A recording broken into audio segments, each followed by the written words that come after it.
Okay, welcome back to another video. Guys, this is the most incredible thing I've ever seen. Alpo's team, Alpo and Kronos, 1823 combined average elo. Okay, that's on the 1v1 ladder. That's what I use. Im2Good4YoMama and Goat Gobz, 1822.5 average elo. This has to be the closest elo game that's ever been played in the history of elo games. 0.5 difference. We're talking guys who are at the tip top of the top 10, 15 maybe. So this should be a very, really good game. Let's see what happens. Alpo playing as the Italians. Their teammates playing as the Khmer in the lovely gray color that everyone loves.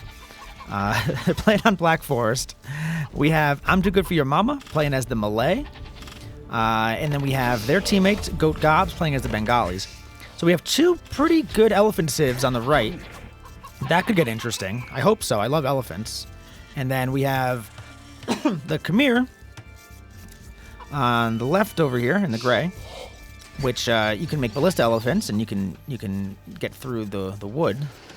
And then we have Italians who are very good, very, very good with the Genoese crossbow and with just archers in general, up against maybe some elephant civs, and they get bonuses against elephants as well. So could be interesting. Black Forest, not always my favorite map to play. Not always my favorite map to watch. I am more of a early action, let's see something. Show me what you got. It's going to be a chill, maybe not. I have no idea. I have not watched this game. We have some Komodo dragons out here. Komodo dragons, I'm pretty sure they'll kill a villager or two. So you want to make sure if you're going out there, maybe you have loom.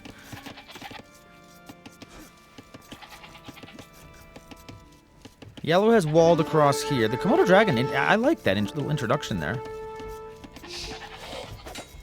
This little scout war between blue and red.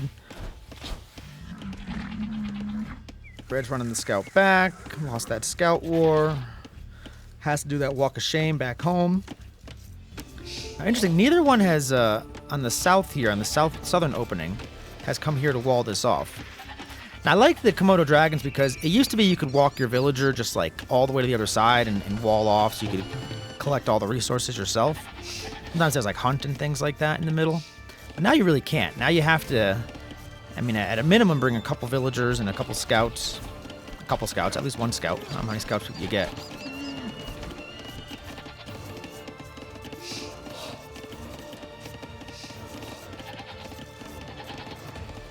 These are idle TC times. I like idle TCs in the early goings. I find it fun. Red is the only one with any actual idle TC time. But Malay, they go up earlier, if I'm not mistaken. They advance to the next age 66% faster. So they can have a little idleville time. Fish traps are cheaper and provide more food. So that's what they're planning on doing over here with the dock. I haven't played Black Forest in a while. Next time I play it, I think I will definitely dock because I do see a lot of players doing fish traps. It makes sense, right? And there's some box turtles here. So both of our elephant players on the right, Gobz and Im2Good4YoMama, are on the water. And we're trying to steal a boar here, it looks like. And red is their teammate, and they're here to cover it. Okay, so that's pretty cool. They're actually luring a boar all the way from the other side of the map here. Oh, just hit my microphone. Alright, disaster averted. It's fixed.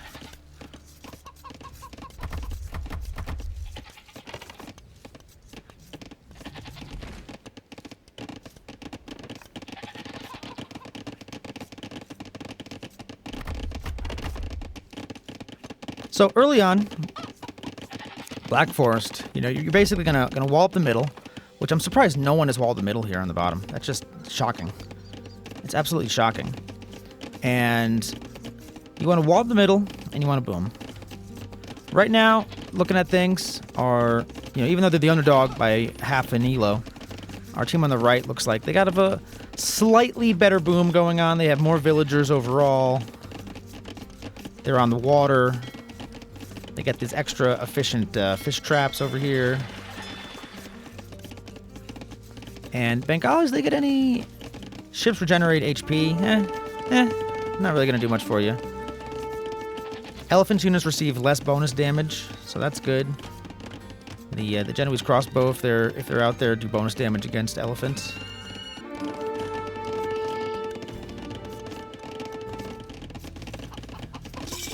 All right, so I hope we see elephants. That's all I have to say.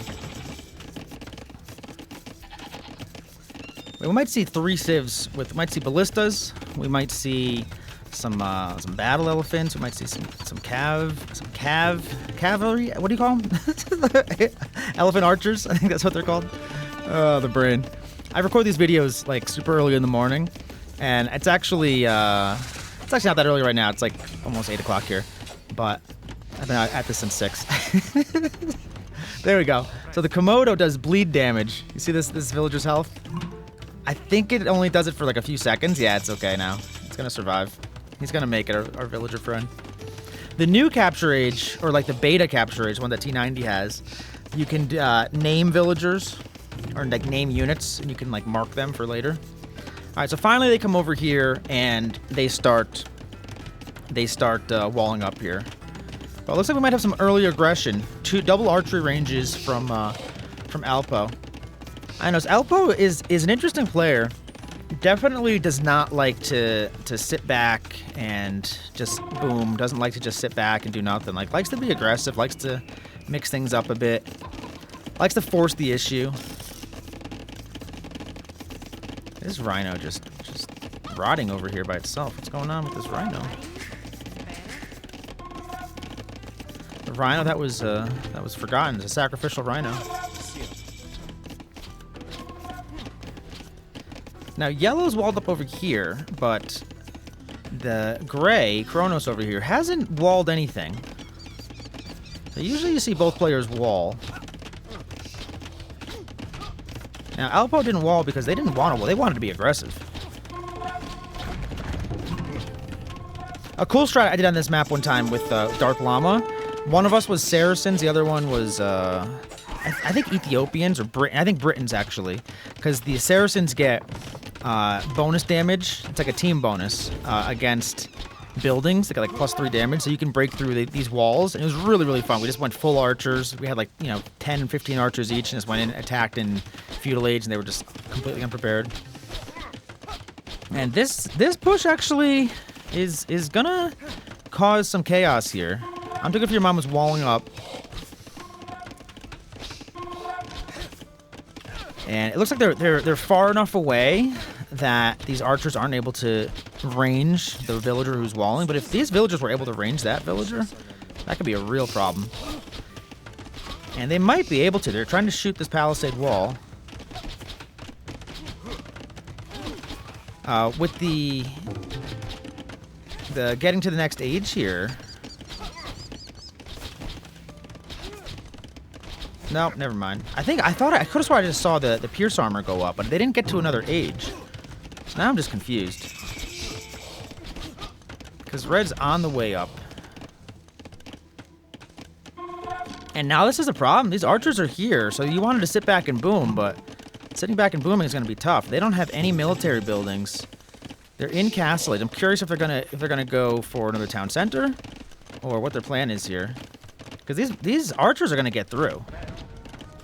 Like at some point, these archers are gonna make it through here. I mean, that's a palisade wall. That's not doing anything. And now we have knights from Kronos, and another archery range coming up from Alpo. And that wall is going downtown, Julie Brown. Fish trapping. I mean, full boom. It looks like from Im2Good4YoMama and Goat Gobz. And how do you respond to this? This is gonna be tough. You got knights, you got archers. You don't expect knights and archers in your base at 16 minutes on Black Forest. But that's why you wall. That's why I said it. I said, how come no one's walling over here? Why is there no walling? And these villagers are all gonna freaking die right now. I mean, that, you know, 1823 versus 1822.5, like that 0.5, you know, if you're the underdog, you're the underdog. This castle, I mean, that's a panic castle. I love it. You need it. You have no choice, but they did have the foresight to wall this area off, but these archers can range some of these villagers. Yellow built their barracks over towards their teammate's base, but Red's just gonna keep trickling in, and Red's sending a villager, and Gray sent a villager too. So there's villagers from both of the teams on the left, the westward teams.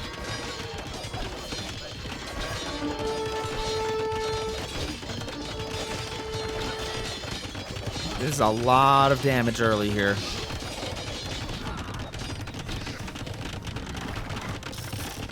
It just, most players don't commit to this kind of early attack on Black Forest, because if you don't get through, then you're super far behind. But they got through here. Now the castle's up, and I like from Gray here. He still has 3 town centers up. He only built enough knights just to do this. You know, you don't need to keep producing them. You can focus on your economy now. And 1 pike is not going to do it. 1 spearman, not even a pike.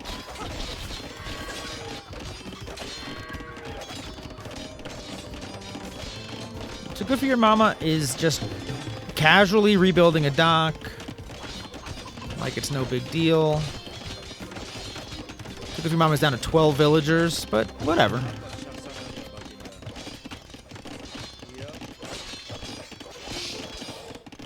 They have some Corambit, so they've done enough damage to red. Now they want to go over to go to yellow.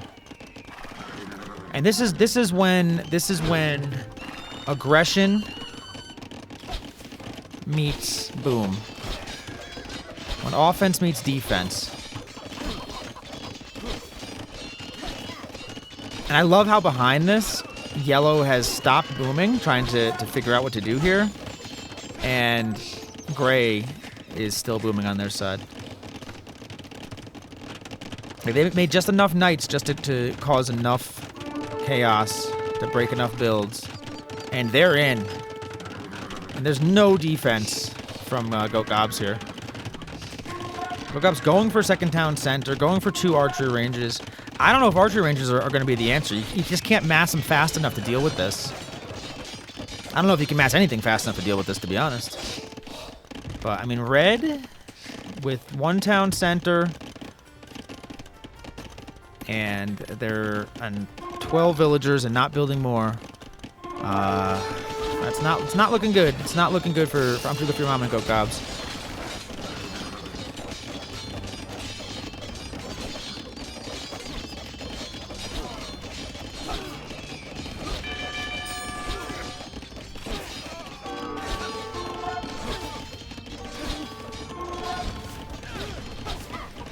A lot of yellow villagers going down. 26 vills left.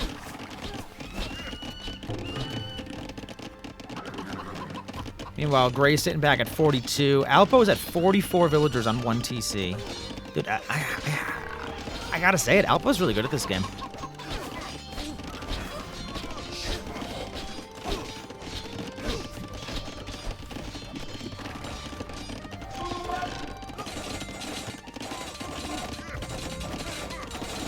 And the Corambits are out here. Corambits are pretty low health, or like low HP, but pretty high attack, very quick. I don't know if they get bonus damages. I'm curious. Let's look at the bonus damages.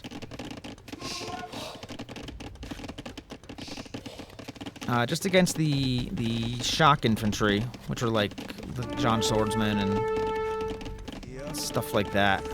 I think do Eagle Warriors kind of shock infantry? It was like a new category they added. I gotta look it up to see what actually is considered a shock infantry these days.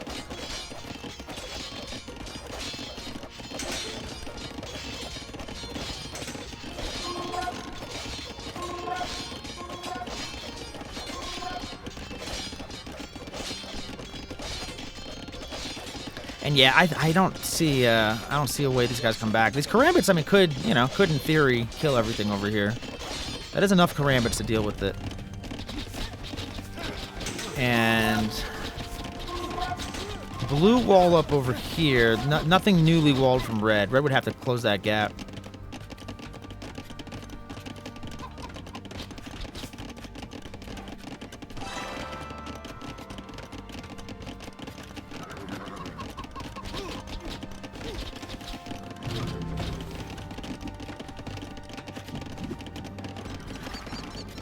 I mean, those knights have no upgrades. These are just archers, not even crossbow.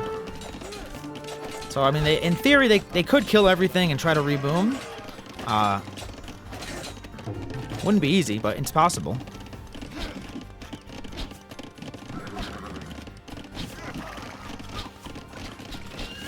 We have 7 knights with no upgrades on them. I think you take this fight if you're red.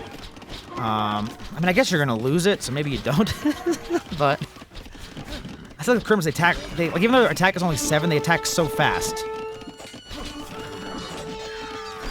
So they're only doing 7 attack. Like, I think sometimes the attack in this game isn't as easily depicted just by like looking at what the attack is, because it's 7 attack each time they hit, and if they hit twice as fast, then they're doing 14 attack versus 10 or whatever it is. So now we got crossbows coming in. And red's focused over here, mostly. And these knights want to run away. It's only 3 knights. 3 knights and a scout. I want to see this, I want to see this, I want to see this.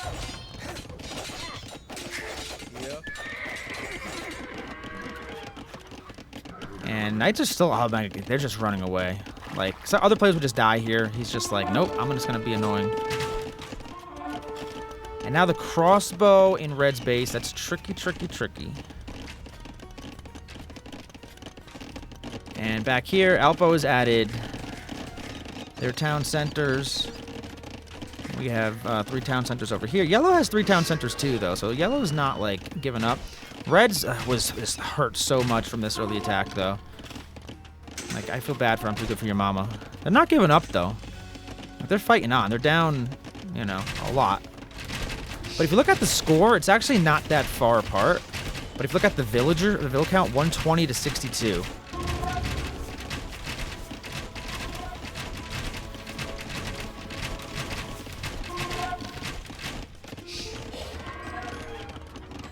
And these crossbows are still here. Only 14 villagers from Im2Good4YoMama. They do have these Corambits, though. And blue coming in with the siege push in the front.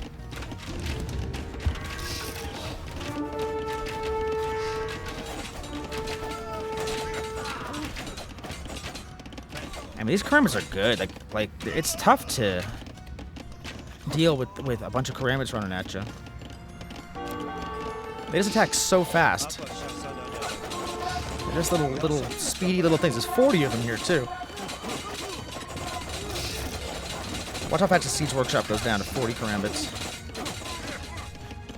But fish is getting killed. I mean, red's economy is so terrible, but these Corambits are so good in this massive number that they're in. Like, these siege workshops just got wiped off the planet. And now, red, if they want to have a chance to come back, they have to come over here and they have to wall. They have to get this wall back up. They can't just let these crossbow keep running in. And we have a castle going up right on the Komodo. Let's see the Komodo. Oh, he's attacking the weak vill. Well, that evens the stakes a little bit.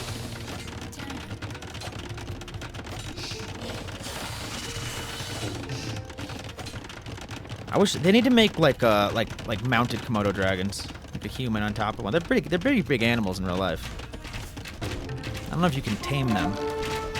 Let's see this fight. What a surround.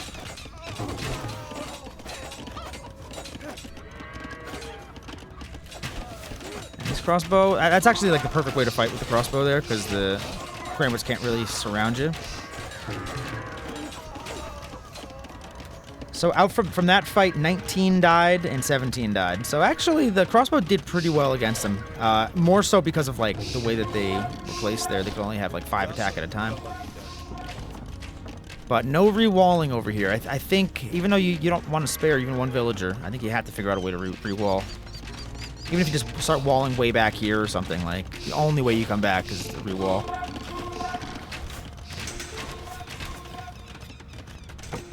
And horse collar coming in on these 24 farms. So that's good. And Alpo is switching into Cavalier, it looks like.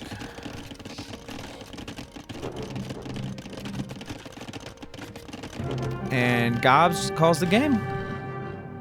He said, that's it. I don't want to do anymore. I bet you the KD is actually in Red's favor over here. I'm actually really curious. The KD... No, because he got all those villagers dead. I forgot about all the villagers. And he did lose a lot of the Corambits at the end there. Yeah, Alpo with the massive crossbow army, though, and the early attacks, really well coordinated between Alpo and Kronos to attack early. It's risky because if you don't get through that wall, and that's what it was called because Imp came in.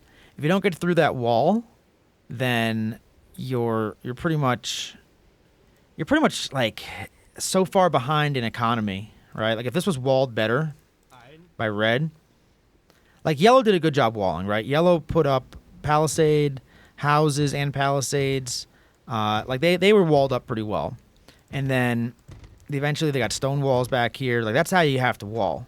Red just had this one dinky little wall over here. They just had like one little palisade wall. You know, you don't expect your opponent to attack like that, but if they do, you know, using the extra, 50 stone to build stone walls here makes a huge difference. Or when those archers were there, like build one tower. Like one tower prevents all of that, and then your economy is just all set, Easier said than done in hindsight and seeing the whole map and everything. But yeah, if they're committing hard to a push, and you want to boom, you can't let them in. You can't just let them in like that. That was bad. If it was just Alpo, it would have been fine, probably, because the castle probably goes up and deals with it. But Alpo and Kronos with their knights, but you have to figure, these guys have probably figured it out that they have a strategy.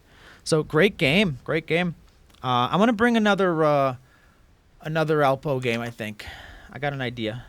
All right, catch you guys later. See ya.